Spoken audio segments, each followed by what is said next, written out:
713-780-ESPN is the number if you want in on the conversation. Cody, someone texted in, I thought Bill O'Brien wanted the QB out of Michigan State. Who was the quarterback out of Michigan State that year in 2017? I don't know. It wasn't Kirk Cousins. He was long gone. I don't know who they're talking about.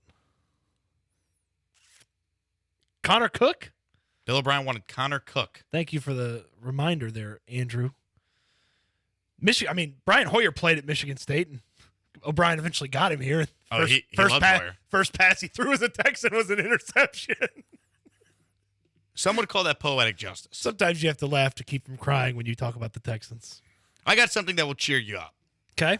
So you're on board with the idea of taking a wide receiver with that Browns pick at number 12 overall? I'm on board with taking one wide receiver with that Browns pick. I'm comfortable with Jaxon Smith-Njigba in that spot.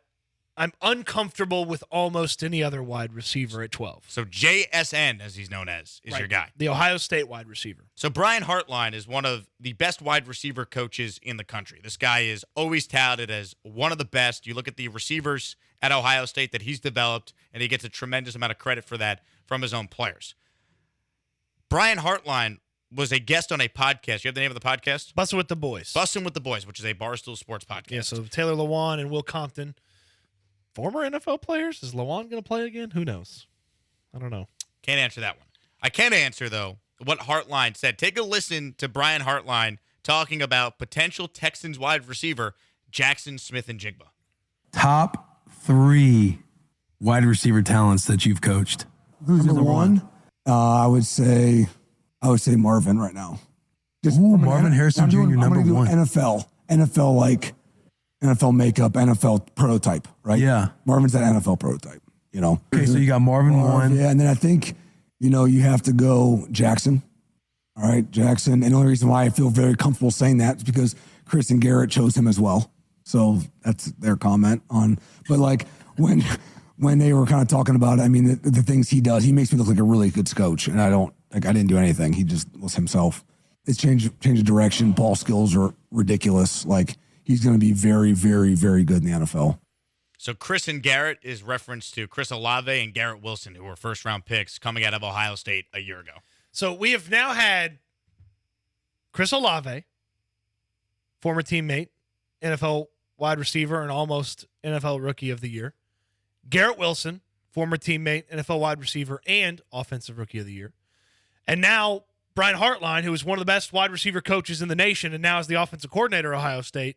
We've had all those people tell us Jaxon Smith-Njigba is the best wide receiver to come out of Ohio State to date. And I still have people tweeting me and texting me and commenting on our videos on YouTube saying, I don't know about Jaxon Smith-Njigba. What else do people need? The guy is a monster. He's going to be good. And we talk about, well, I don't want to draft a Ohio State quarterback because of the success they haven't had. Well, how about I do want to draft an Ohio State wide receiver because of the success they do have? Terry McLaurin has basically kept the Commanders afloat for 3 seasons. Olave was incredible his first year with Andy Dalton at quarterback. Wilson was even better with Zach Wilson and something called Mike White at quarterback. Don't forget about Joe Flacco and Chris Streveler. Yeah, those guys. You didn't have to watch that. I did. It was bad.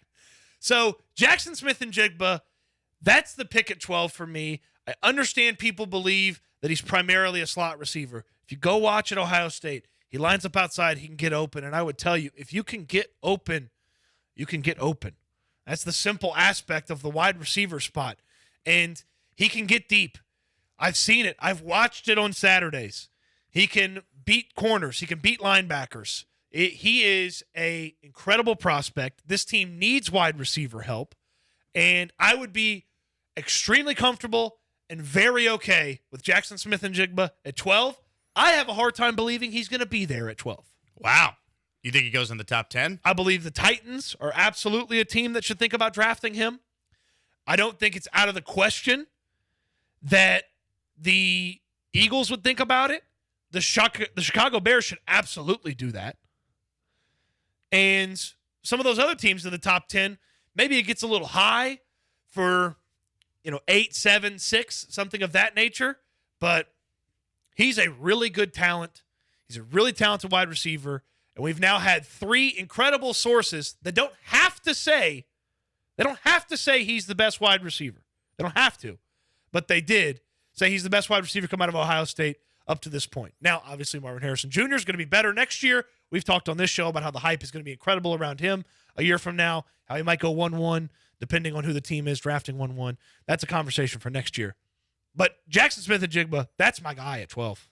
Todd McShay was on ESPN earlier today, and the longtime draft analyst is a big fan of a different wide receiver. Here's McShay talking about Zay Flowers and how he compares to the guy we just talked about, Jaxon Smith-Njigba. With Zay specifically, I love this guy. Like I've got him as receiver 2, and there's not a big gap between Jaxon Smith-Njigba and Zay. Everyone knew the ball was going to him. The offensive line play was terrible. There was no other real legit receivers, and the quarterback, was injured all year, and Zay still found a way to produce at a really high level, and it just, to me, it's so impressive. Like when there's only one guy that they're trying to track down, and he still finishes with 78 receptions, over 1,000 yards, tied for 5th in the FBS with 12 receiving touchdowns. Like that to me says a lot about him and his competitiveness and his ability to uncover. So you hear that from McShay. Does that sway you at all? He doesn't think the gap is that big of a deal between Zay Flowers and Jaxon Smith-Njigba. Not at 12, but I'm absolutely on board with a Zay Flowers pick. And if there was ever a chance to move back a few spots and pick up a couple of selections, then run the card up for Zay Flowers. There's a lot to like about him. McShay broke down some of his game. Obviously, he had the stats he did at Boston College, okay, or whatever. He's played with at Boston College, who had, I think, 2 different starting quarterbacks, I think maybe 3 different starting quarterbacks this past year, still went over 1,000, 12 touchdowns. Here's another fun thing about Zay Flowers, that it's not everything, but it's not nothing. Flowers was offered close to $1 million from multiple schools to transfer from Boston College and stuck it out with his teammates, believed he could still have a productive year, believed it wouldn't affect his NFL future, and I'm guessing still made a little bit of money from the Boston College NIL sphere, but certainly not as much as he could have made as we watched Jordan Addison leave Pittsburgh and go across the country to USC.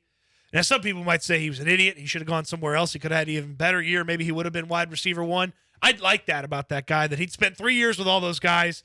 He'd put in all the work with those guys, and he's like, I'm going to hang with my teammates. I'm going to rock with these guys. That's a guy you could trust. And wide receivers these days, they seem less and less trustworthy. I mean, it's not quite the T.O. Ocho Cinco days where they're divas and they move all the time, but one thing you're thinking about, or you're planning for this guy to be around on your team for a few years. Next thing you know, you got to trade him because he asked for too much money.